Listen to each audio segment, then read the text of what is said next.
Okay, si Jason Romeo. Mao ni ang iyang face cage sa bangus. Kani na siya sa luwang. Luwang ang tawag kani square ba?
Sayang.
Ako si Earl Wilson Siguros kanang bana ni Lizil Talisay Siguros katong midangop sa buhatan sa brigada dito sa syudad nya.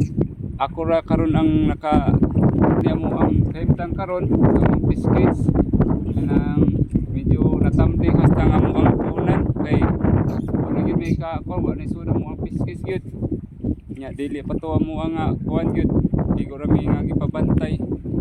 So muhang yung tako ni Ma'am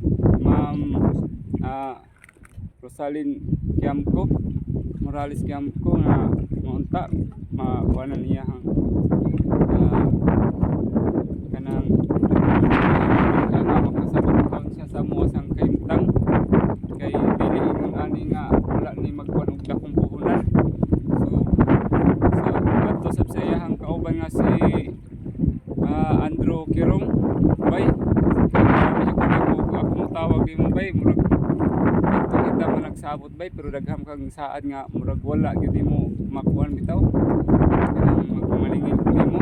So wa mi laing mahimo gyud ani bay bro kay daan na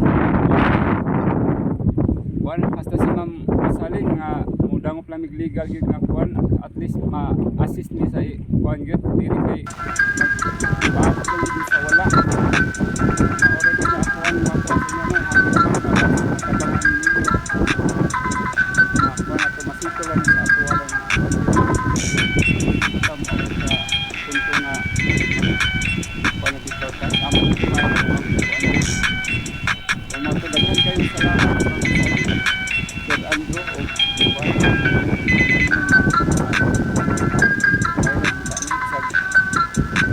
nagmena sa mga pagkakas super ako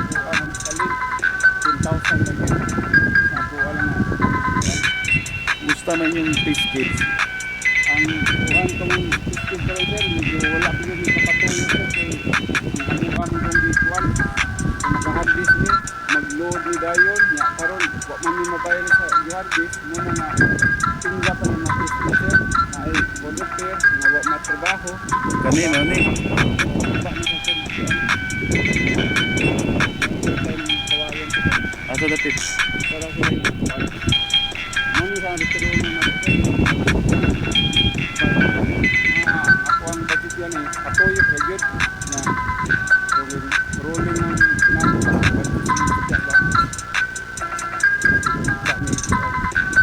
Ano si ma'am?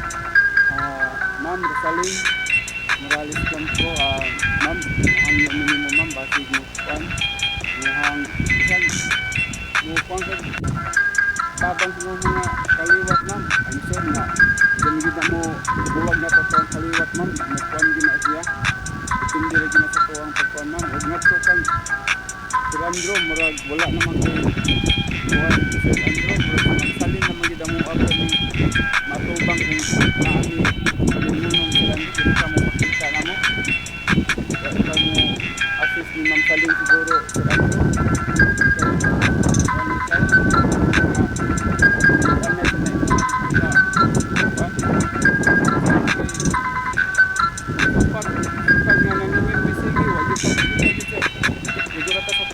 nga sa ating ang mga hatag ng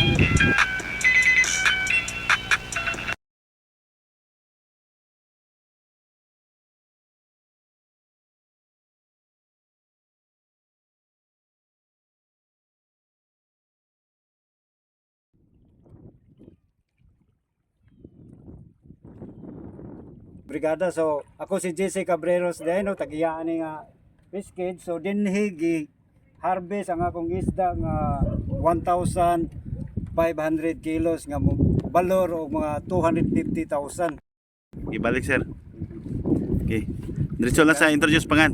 So ako si JC Cabreros tagiyaan ning fish cage nga giharvestan nila ni Ma'am Rosalyn Morales Campo o Andrew Kirong. So dinhi giharvest kani nga luwanga ang akong isda nga 1,500 kilos. Balor mga 250,000 sa subay-subay na mo. Wa ni bayrin ni ma'am. Harvest akong isda atong October 2024 no last year. So mo ni nga luwanga. So hangtod karon wa pa gyud ni mabayri.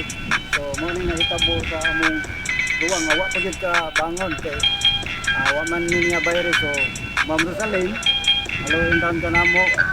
Isip mga biscuit owner mi diri imong giharbisan mo pwede mo bayrin ma'am bayrin mo tayo ma'am para makabangon ko balik sa akong negosyo kaya mapaayo ni nako ang akong luwang salin para sa ko naot na maluoy taon ka namo para mapaayo na ko at same time maka-start mo balik sa among negosyo bayran mi Sa to sir, sa imo angyo. nga mabayran ang taon ni Ma'am Rosalyn Morales Campo Andrew Kirong para makabalik sa among negosyo at the same time makapaayo ko sa akong kids nga naguba in town no mao na kahintangan so dito giharvest ang akong isda nga almost 1,500 kilos kani Ma'am Rosalyn bayarin ang taon ko Ma'am Rosalyn para mapaayo na ako ang akong kids.